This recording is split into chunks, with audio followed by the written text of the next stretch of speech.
खौफ में बीतने लगी थी। चुड़ैल के डर के मारे अब लोगों को रात को नींद भी नहीं आती। कुछ दिनों बाद शंभू का लड़का अजय शहर से अपने घर आता है।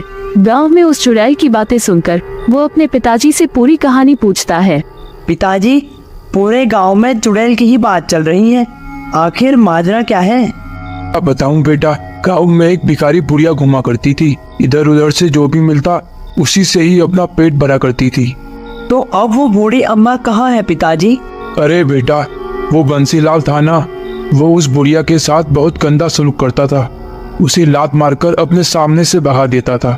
बहुत दिनों से खाना न मिलने की वजह से वो बेचारी बुढ़िया मर गई और अब भूत बनकर सबसे बदला ले रही है। ये तो बहुत बुरा हुआ बेचारी अम्मा के साथ। लोगों को ऐसा नहीं करना चाहिए था। छोड़ो बेटा इन बातों को, जाओ अब जाकर आराम कर लो। जी पिताजी। एक रात शंभू के दरवाजे पर खटखटाने की आवाज आती है। शंभू डर के मारे खाट के नीचे छुप जाता है। अरे मर गए रे, आज ही हमारे घर आ गई, अरे कोई बचाओ। जैसे ही अजय दरवाजा खोलने के लिए आगे बढ़ता है तो शंभू उसे रोक लेता है। बेटा दरवाजा मत खोलो, वो चुड़ैल हम दोनों को मार देगी। अरे कुछ नहीं होगा पिताजी, मैं हूँ ना, आप डरिए मत। ये बोलकर अजय दरवाजा खोल देता है और चुड़ैल घर के अंदर घुस जाती है। लगता है तू गांव में नया आया है। अच्छा किया तूने दरवाजा खोल दिया, बहुत दिनों से किसी इंसान को खाया नहीं था।